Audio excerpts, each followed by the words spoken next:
भाजपा की महाविजय से भरोसा जागेगा। इनके पापों का पूरा हिसाब किया जाएगा। খেলা হবে এবারে খেলা দুরন্ত খেলা। नमस्कार दोस्तों, आप देख रहे हैं ई न्यूज टुडे। बंगाल चुनाव में वही चेहरा, वही वादे और वही दिल्ली से आने वाले वीआईपी काफिले सन 2021 में भी आए थे, सन 2024 में भी शोर मचाया था।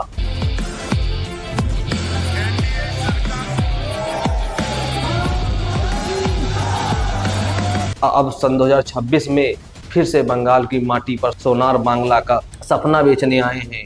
लेकिन सवाल ये है कि क्या बंगाल अब इन जुमलों के झांसे में आएगा?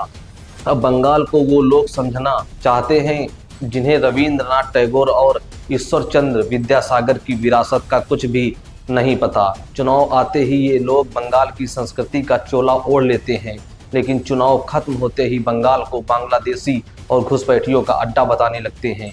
क्या नफरत की राजनीति बंगाल की संस्कृति पर हावी हो पाएगी? अच्छे दिन का नारा देने वाली भाजपा आज बंगाल में बेरोजगार की बात करती है, मगर कोई इनसे पूछे कि वो 2 करोड़ नौकरियां कहाँ हैं जो देने का वादा किया गया था, और रसोई गैस और पेट्रोल डीजल के दामों में आम बंगाली की कमर तोड़ दी है। मनरेगा में 100 दिन का पैसा रोककर बंगाल के गरीब मजदूरों का हक किसने छीना? दिल्ली में बैठी सरकार ने छीना। जब वोट से नहीं जीत पाते तो ये अपनी बी टीम यानी ईडी और सीबीआई को मैदान में उतार देते हैं और विपक्ष के नेताओं को डराना धमकाना और एजेंसियों के दम पर लोकतंत्र को झुकाना।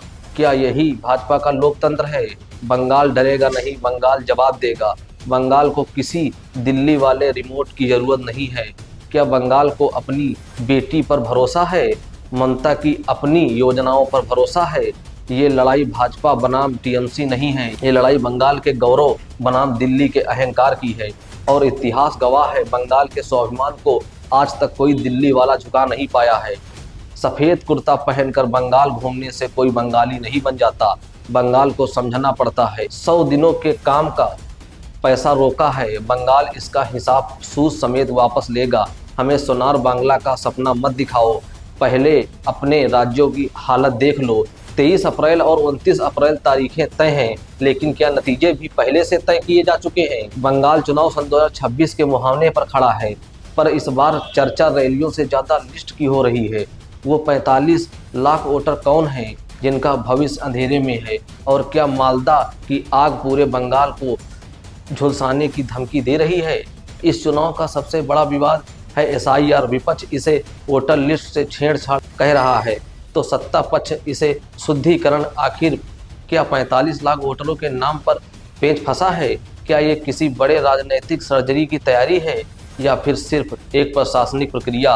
अब सबसे बड़ा सवाल है, क्या चुनाव से ठीक पहले लाखों लोगों का मताधिकार खतरे में है, या मालदा में जो हुआ उसने दिल्ली तक हलचल पैदा कर दी है? प्रधानमंत्री मोदी इसे महाजंगल राज कह रहे हैं, तो ममता बनर्जी इसे भाजपा की रची हुई साजिश बोल रही हैं।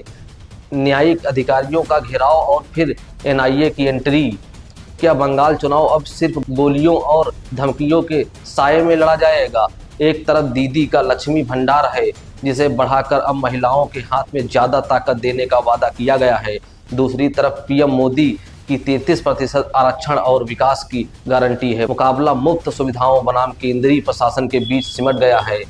बंगाल का युवा नौकरी मांग रहा है और नेता उसे मुक्त की रेवड़ियां और नफरत के मुद्दे दे रहे हैं। अमित शाह कहते हैं कि 4 मई के बाद हिसाब होगा। ममता बनर्जी कहती हैं कि 4 मई के बाद वो दिल्ली फतेह करेंगी। लेकिन इस पावर गेम के बीच आम बंगाली कहाँ है?